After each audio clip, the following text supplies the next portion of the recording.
अस्सलाम वालेकुम प्यारे बच्चों। हमने जो लेसन पढ़ी थी resting on the bridge written by William Wordsworth, जिसका राइटर था उसका नाम था विलियम वर्ड्सवर्थ, जिसने ये लेसन लिखे इन द मार्च। तो बच्चों, हमने ये पोएम जो कंप्लीट की है, इसके अब हमें करने हैं टेक्सचुअल क्वेश्चंस, जो आपको पेज नंबर 40 पे मिलेंगे। Page number 40। तो बच्चों, जो पहला क्वेश्चन है आपका वो है the what are the people in the poem doing. तो बच्चों, जो लोग हैं तो वो इस पोएम में क्या कर रहे थे। जो क्वेश्चन नंबर पहले का आंसर है बच्चों, वो है the oldest and the youngest people are doing work in the green fields.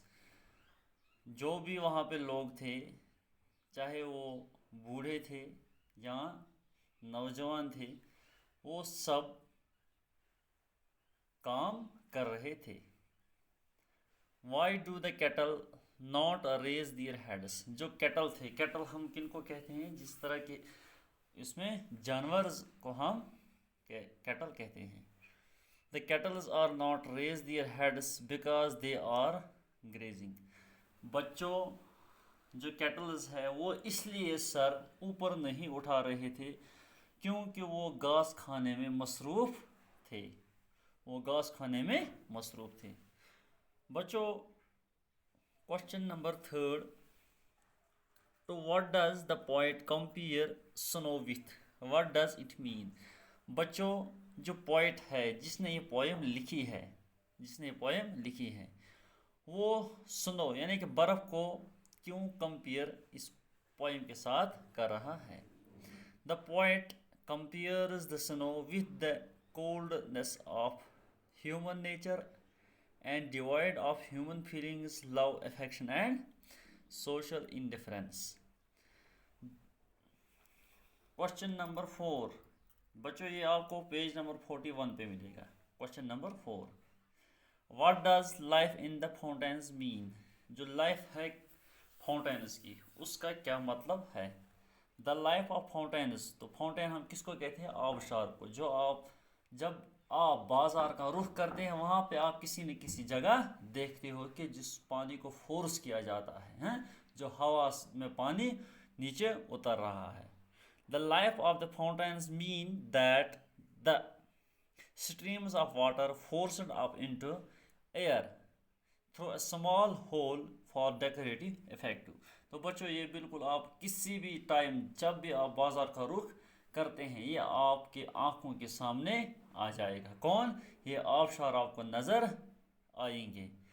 तो क्वेश्चन नंबर अब है 5, tick mark the right answer. बच्चों, the plough boy is at the top oblique bottom of the bar hill. जब आपने ये lesson, जो आपके पास ये पोएम थी, जब आप ये पोएम पढ़ रहे थे, तो उस वक़्त आपने देखा उस पोएम में है the plough boy is at the top of the bar hill. क्या, जो पुलाह बॉय हैं वो कहाँ पे था, यानी कि टॉप, यानी कि वो टॉप पे था। क्या था, top. There is joy sorrow in the mountains.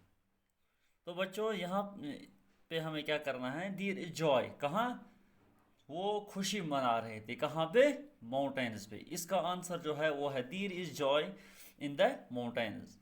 तो पार्ट सी इसका, देयर इज वाटर, फिर स्लैश है बीच में, सैंड इन फाउंटेन्स। तो बच्चों, यहाँ पे हम क्या लिख रहे हैं, there is water in the fountains, क्योंकि फाउंटेन्स में क्या होगी, जब पानी होगा उसको फोर्स किया जाएगा, फोर्स होने के बाद वो फिर एयर में नीचे आ जाता है। फिर है क्वेश्चन नंबर 6, राइट ट्रू और फॉल्स। तो बच्चों, यहाँ पे हमें क्या है, there is no water in the stream. जो पहला था, देयर इज नो, स्ट्रीम में पानी था या नहीं था, हाँ स्ट्रीम में पानी था। द कैटल आर ग्रेजिंग, जो वहाँ पे जानवर थे वो क्या के, वो अपने काम में मसरूफ़ थे, हैं, यानी कि वहाँ पे अगर हमें गाय या बैल मिल रहा है या शीप्स हैं, वो क्या घास खाने में मसरूफ़ थे, इसलिए वो अपने सर नहीं हिला रहे थे। There is water in the fountains, हाँ था, इसका मतलब इनको क्या टिक देना है। It is raining in the poem, हाँ पोएम में क्या, जब हम पोएम पढ़ रहे थे क्या उसमें पोएम में बारिश पड़ रही थी या नहीं पड़ रही थी? अगर पड़ रही थी तो फिर टिक देना है, अगर बारिश नहीं हो रही थी फिर क्रॉस।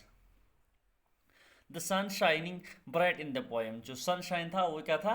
ब्राइट था, यानी कि लाइट थी। कहाँ थी? लाइट थी। द फील्ड्स आर येलो, जो फील्ड्स है वो बिल्कुल येलो नहीं है, वो क्या होते हैं? ग्रीन होते हैं। It is snowing in the poem, क्या जो हम पोएम पढ़ रहे थे रेस्टिंग ऑन द ब्रिज, क्या उसमें बर्फ हो रहा था या नहीं? तो बच्चों हम पेज नंबर 42 की तरफ चल रहे हैं। यहाँ पे fill in the blanks given below the red apple. जो यहाँ पे रेड एप्पल है इसके नीचे जो यहाँ पे वर्ड्स दिए गए हैं, इनको क्या, जो हमें फिल इन द ब्लैंक्स उनमें इनको लगाना है। A pack of books, a heap of bees, a shoal of dust, a swarm of fish, a team of players, a class of students, a pair of wolves, a family of four, a regiment of soldiers, a herd of cattle। तो बच्चों ये क्या थे हमारे पास fill in the blanks, ये हमने बिल्कुल complete किया। इंशाल्लाह इसके बाद जो नई लेसन है वो भी हम शुरू करने जा रहे हैं कल। तो फिलहाल आप अपनी नोटबुक पे इसको एंटर करना।